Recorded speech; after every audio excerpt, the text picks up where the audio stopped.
саналаа гаргасныг намын бодлогоор бол дэмжсэн байгаа. Тэгээд өнөөдөр Монгол Улсын ерөнхийлөгчид бол танилцуулсан. Улсын хурлд одоо танилцуулгацны дараа ерөнхий сайд бүрэн эрхлэлийн хүрээнд одоо эцлэн томилго шийдвэр гарах учиртай. Тэгээд энэ одоо томилгоог бол миний хувьд бол асар том хариуцлага гэж хүлээж авч байгаа. Яг гэвэл энэ салбар бол манай одоо улс орны төдийгүй бүхэл улс орны хувьд бол хамгийн том чухал салбар.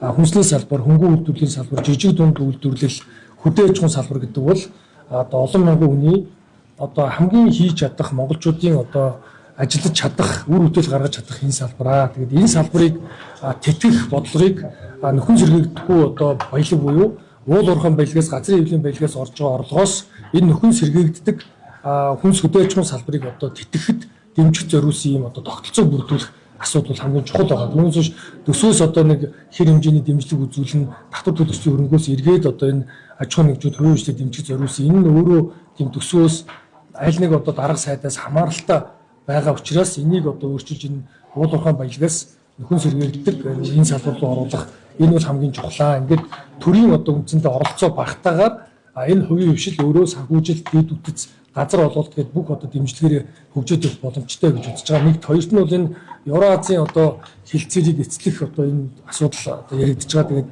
хэрвээ энэ Евразийн хилцээр дүнхээр Монгол улс нэгдэж байгаа бол дотооддоо эхлээд одоо 100% хангахаас гадна экспортод одоо гаргах энэ чиглэл рүү нэмэлт орлого олох чиглэл рүү ер нь бид анхаарах ёстой. Тийм учраас энэ дээр одоо төрийн бодлого илүү одоо эрх зүйн болон хөрөнгө санхүүжилтийн хувьд бол ойлгомжтой тодорхой болох чиглэл рүү гол одоо анхаарч ажиллана гэж зорж байгаа. Тэгээд Монгол Улсын төрийн тэргүүний хувьд бол хүнсний хувьсгал, хатын одоо 4-р аян, за мөн одоо тэрбум мод одоо үндэсний хөтөлбөр, цагаан алт гэдэг энэ одоо хүнс хөнгөн үйлдвэрлэл энэ хөдөө аж ахуйн салбарт бол томоохон бодлого дэвшүүлсэн. Энийг бол одоо цаашид улсын хурлын засгийн газар бол бүрэн дэмжиж одоо ажиллах ийм учиртай. Тэгээд энд бол одоо бүрэн дэмжлэг байгаа гэж байна. Үүний шилжүүд юу нэг тэнд нь өргөжлүүлж ажиллах уу одоо сахалт юм тий ямар юм бол өнгөрсөн жил засгийн газрын үйл ажиллагааны хөтөлбөрийг одоо шинэ парламент байгуулсны дараа батлах үед одоо зарчим зөрөгдөөс санал гарч нэг саналаар одоо нэг саналын илүүгээр хүүдээ тий дархан руу одоо нүүлэн шилжүүлнэ гэдэг энэ санал бол дэмжигдсэн байгаа. Өөрөөр хэлбэл улсын хурлын тогтоолоор засгийн газрын үйл ажиллагааны хөтөлбөр батлагдсан заалт байгаа. Гэхдээ эхний ээлжинд одоо байгаа ажилтны албаа агчдын одоо амьдрал ахуйн нөхцөл нь ямар байгаа юм тий энэ яамны хамт бол юу гэж бодож байна. Одоо бол өөрчлөсөн байдлаар мэдээлэлэр бол 70% нь бол гараханд 30% нь бол Улаанбаатар хотод байдаг гэдэг мэдээлэлтэй байгаа. Тэгээд хэрвээ томилогдвол одоо танилцаад хэрхэх талаар бол энэ дээр эргэж улсын хурлын газар танилцуулах. Улсын томилгоо гэх үү? толгой очлоо шүү дээ. Ер нь бол ихтгэл ажил яаж исэн бол гэдэг мэдээллийг бол энэ хугацаанд яамнаас үгүй одоо хөвчлээ. Танд өргөжж танилцсан зүйл байна уу? Энэ үеийн хүндрэлийг яаж давна? Ер нь үйлчлэлийн бэлтгэл хангана гэж байдаг болохоос зуны бэлтгэл хангана гэж байдаггүй. Тийм учраас үйлчлэлийн бэлтгэлийн асуудал бол хамгийн хүнд. Одоо ерөнхий сайд ойрын хугацаанд орон нутагт ажиллана гэж байгаа. За хүнсүдээ чөнгөлтийн сайдаар томилогдвол бол бүх аймагт одоо хурж ажиллах ёстой. Газар дээр нөхцөл байдалтай танилцаж ажиллана. За аймгийн засаг дарга аймгийн онцгой комиссийн дараагаар ажиллах үедээ бас одоо авч хэрэгжүүлжсэн арга туршлага тий энэ ажлууд бол байгаа. Тэгэхээр үйлчлэлийн бэлтгэл ажлыг одоо малчтаас өөрөө шалтгааллах зүйлүүд нь бол малын эдийн засгийн эргэлтэнд оруулахаас гадна дулаан хашаа хороо тий үйлч жилийн бэлтгэлээ одоо хангах төрөөс хийх ажил бол малчд бол юу гэж чинь гэхээр экспортод гаргах махын маань үнцэнтэй болоод өгөөч. Тэгвэл бид одоо бусад одоо асуудлуудаа өөрөө шийднэ гэдэг энэ эдийн засгийн эргэлтийг зах зээлийн зарчимд нь оруулах асуудал хамгийн чухал байдаг. Салбартаа улс төрийн томилгыг болчихсон байлаа. Нэг програмтай ер нь бол 40 гаруй биш ч гэсэн байгаа байхгүй. Энэ бол малчтын амьдралд хамгийн хүндээр төсөл үний өсөлт байгаа. Тэгэхээр өнгөрсөн 2 жил явуулсан импортыг тэмэлсэн ч гэдэг юм уу. Тэгээ бодлогын алдаатай байдлаас болоод хөрлийн үнд нэрт гэж хатсан уу? За миний хувьд одоо их хурлын гишүүний хувьд зарчмын төрөлөөс санал гаргаж нэг одоо тогтоол дээр заалт оруулсан. Энэ бүрлийн импортын татварыг одоо буцаад тэглэх үед нь юу гэхээр одоо энэ Монголын эсрэг газар буюу одоо эрх хөхий байгууллага бүрлийн үйлдвэрүүд үнэлэлгүйгээр үнэ нэмсэн тогтоох юм бол дахиад импортын татварыг тэглэнэ гэдэг энэ заалтыг бол миний хувьд санаачилж оруулсан байна. Яг тэгэхээр эдийн засгийн хувьд зах зээлийн хувьд юм уян хатан механизмаар зохицуулахгүй бол эсвэл импортыг тэглээд эсвэл одоо татвар тавиад хаар ийм тогтворгүй байдалтайгаа төрийн бодлого тийм учраас ийм доктортой болох хэрэгтэй. Хэрвээ өгсөн үйлдэж үнэ нэмсэн бол буулга гэдэг шаардлагыг тавина. Хэрвээ энийг биелүүлэхгүй бол дахиад импортын татварыг тэглэхээс гарах байхгүй. Ийм одоо утгатай тогтоол бол улсын хурлаас батлагдсан байна. Салбартаа улс төрийн томилгыг даатгалыг хизээ бодтой болох ба энд гिचүүлсэн буюу өгсөн малынхаа нэг 10-аас 15%-ийг мэдгүй тооцож олгодог байдлаас болоод энэ малын даатгалт ердөөсөө хамрагдахгүй эрсдэл тооцохгүй шүү дээ. Зөв энэ асуудал тойрогт ажиллахад хамгийн тулгамддаг. Тэгээ манай эдрүүд гишүүнээр ахлуулсан ажлын хэсгийн малын эзэсийн даатгалын тухай хуулийн одоо нэмэлт өөрчлөлт өсөлтийг улсын хурлд бол одоо өргөмжлүүлж байгаа. Тэгээ удахгүй энэ асуудал тодорхой болгоно. Малчдынхаа талд тухайн аймгаар нь биш ингээд сум баг те тухайн одоо тэр хамрах хүрээгийг их багасгаж тэр орчиндөө одоо өргөн удам нутагтай Монгол улсын хувьд бол ямар хохирол үүссэн шалтгаан шийдэхгүй бол өргөн хүрээнд ингээд аваад үзчихэр энэ бол тийм оновчтой зохицуулт бол байгаагүй. Энийг бол өөрчлөх ёстой. Юу шинэ хоршоог үргэлжлүүлэхгүй шинэ хоршоо юу үнэлгээ гарахгүй нууц те яагаад вэ штэ ихэнх нь портер болсон инфляц болсон байж болзошгүй байна.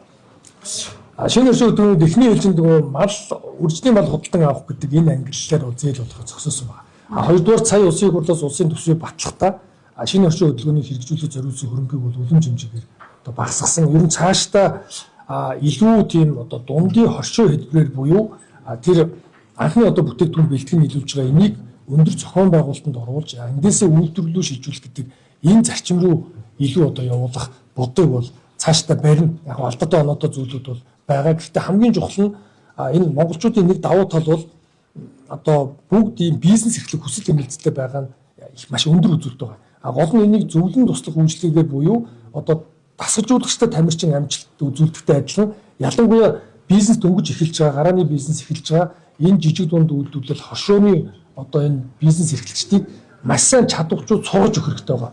Одоо өрн дипломны компаниуд борлуулалтын дараах үйлчлэгээ гэдэг шиг энэ зээл олгочоод тэрийг амжилтанд хүрэх үе шат бүрд нь одоо зөвлөх үйлчлэгийг явуулна. Гэхдээ энэ нь нөгөө хүүтэй зээл учраас хүүнээс орж байгаа орлогын эргээд тэр одоо бизнесийн зөв одоо хөхүүлэн дэмжиж энийг одоо ингээд дасгалжуулж амжилттай явахтан зориулсан энэ тогтцоо бүдүүлгүй зээл өгөө өгчдөг нөгөө хүмүүс маань юу хийж байгаа мэддэггүй таны хэлдгээр машин авч гин үү юу хөдөлж авч гин те энд нь хяналт байхгүй байгаа учраас энийг цогцоор нь ингэж бүтнээр нь тогтолцоо болгож авч үзэх энэ зарчим руу сайн цаашдаа бол энэ машлыг дэмдэг дундын хоршоо энэ хөдөлгөөнийг бол үргэлжлүүлнэ гэж одоо төлөвлөж байна. Тийм намайг хаалтааны үеэр засгийн тал нэлээд ажилласан шүү дээ. Бэлгэндээ одоо сайжруулсан байгаа гэж харагдаад та энэ дээр тайлбар хийж.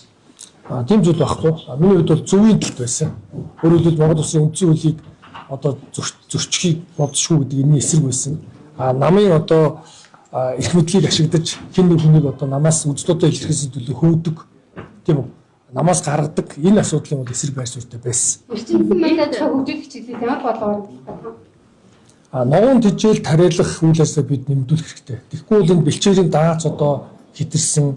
За дээр нь одоо энэ хатлагын талбай газар бол үлэм хэмжээгээр багасч байгаа. Энэ цаг уурын нөлөөлөл байна. Дээр нь малын тоотлого гэдэг олон хүчин зүйлс нөлөөлж байгаа. Тийм учраас энэ дээр бага талбайгаас одоо ногоон тэжээлт их ургац авдаг. Энэгээр цаашлаад нөгөө малын эрүүл ус буюу экспортын чиглэсэн малын эрүүл ус байгуулахад энэ ногоон тэжээл тариалах газар олгох асуудлыг л маш их хэмжээгээр дэмжих хэрэгтэй байна. Энэ Монголд бол өргөн удам нутагтай шүү дээ. Газар хэлбэг байдаг. Гэхдээ энийг нэг удаа тодорхой болцолтойгоор малчид иргэд бизнес эрхлэгчид газрыг одоо үн төлбөргүй 0.7 га өмчлөх өгдөг шиг аж ахуй эрхтэн зориул нэг удаа газар олох юм шаардлагатай байгаа. Гэхдээ энийг гадны иргэнд худалдан борлуулахгүй гэдэг юм уу те өөр зориултаар ашиглахгүй гэдэг юм. Ингэхгүй бол үндсэндээ одоо газар эзэмшиж өмчилж аж ахуй эрхлэл энэ дээр одоо эргэлт явуулж энэ эдийн засгийн хөгжин шүү дээ. Тэгэхгүй ингээ газар олохгүй ингээд хав дараад хамгийн хэцүү ийм байдалтай бодохоор бол хөрөнгө оруулахд хэцүү шүү дээ. Эд оргил үед салбарын сайдын салхах нь ерөнхийдөө зөвхөн бол нөгөө та